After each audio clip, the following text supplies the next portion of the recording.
అందరికీ నమస్కారం. ఈ సినిమాని నాకు లభింపజేసి నేను రిలీజ్ చేసేలాగా వెనకుండి నడిపించిన నరసింహస్వామికి నమస్కారం.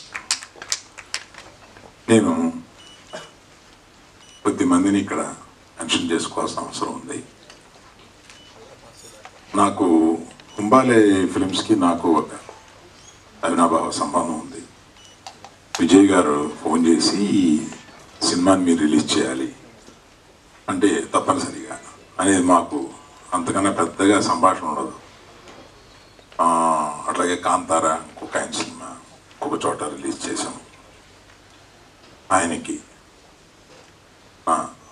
మనస్ఫూర్తిగా కృతజ్ఞతలు చెప్తున్నాను ఈ అవకాశం నాకు తీసుకొచ్చినందుకు. ఆ తర్వాత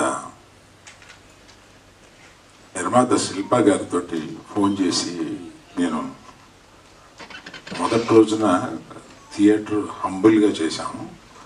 ఈ సినిమాకి రియాక్షన్ చూసి రెట్టింపు చేశాము. సాయంత్రానికి మరుసటి రోజుకి మళ్ళీ ఇంటూ 2 థియేటర్స్ పెట్టి పెంచుకుంటూ వెళ్తున్నాము అని ఆమెకి ఫోన్ చేసి చెప్పినప్పుడు ఆమె అలాగే నేను ఆమె మాట్లాడిన దాన్ని బట్టి ఆమె ఏ 50 సంవత్సరాలు ఉంటాయని అనుకున్నాను.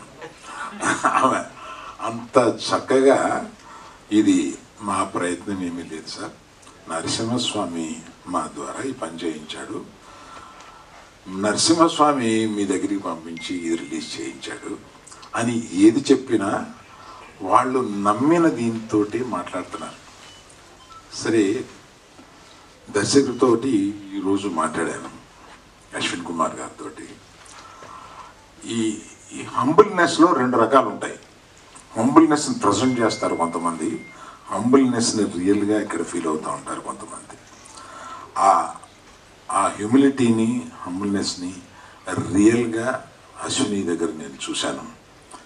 నేను దానికి నిజంగా వీళ్ళు ఇంత ప్రయత్నం, ఆ ప్రయత్నం ఎన్ని కష్టాలు పడ్డారో. 2020 స్టార్టెడ్ దిస్ ఇన్ 2021. 2021 నుంచి ఇప్పటి వరకు ఈ సినిమా తీయడానికి ఎన్ని కష్టాలు పడ్డారో అది పొద్దున చెబుతుంటే నిజంగా వాళ్ళకి మొండితనంతో ఆ సినిమాని పూర్తి చేయాలన్న ఒక పట్టుదలతోటి 3 సంవత్సరాలు దాని వెనకాల పడి దాన్ని పూర్తి చేశారు.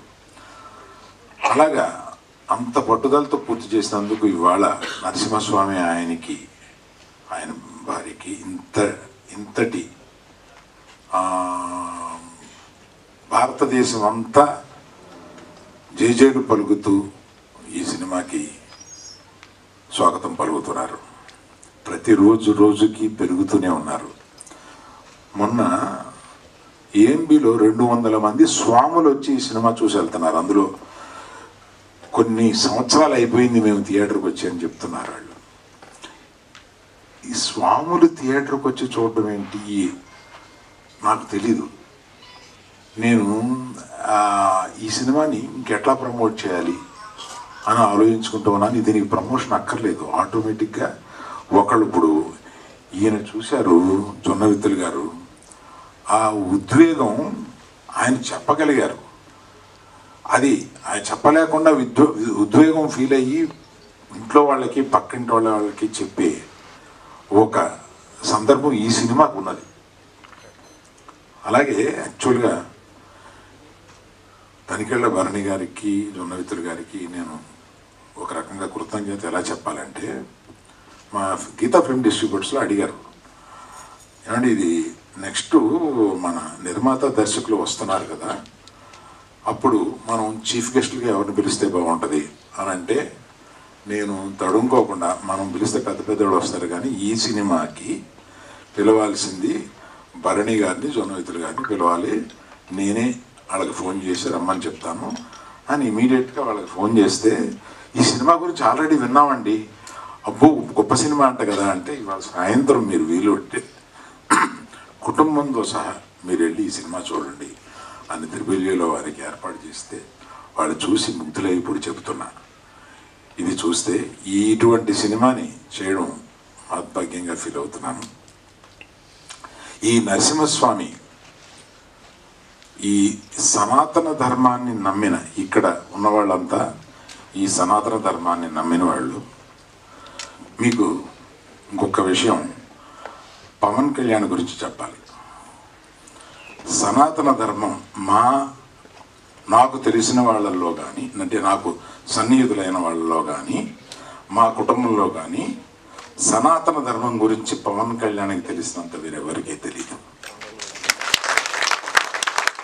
అతను పవన్ కళ్యాణ్ గారు సనాతన ధర్మం గురించి మాట్లాడితే మనం ముగ్ధులం అవుతాం. తప్పనిసరిగా వారు ఈ సినిమా చూడాలని, ఈ సినిమా గురించి మాట్లాడాలని కోరుకుంటున్నాను. సో ఈ అవకాశం నాకు ఇచ్చిన అందరికీ, ఈ సినిమాని ప్రేక్షకులే కాకుండా మీడియా వారికి కూడా కృతజ్ఞత. ఎందుకంటే దీన్ని మీరు ఇంకొంతమంది ఈ సినిమాని గురించి వినినా వినకపోయినా వారి చెవులకు తీసుకెళ్ళి వినిపించి ఈ సినిమాని చూపించే బాధ్యతగా మీరు తీసుకున్నారని నేను నమ్ముతూ అందరికీ నమస్కరిస్తున్నాను. Thank you.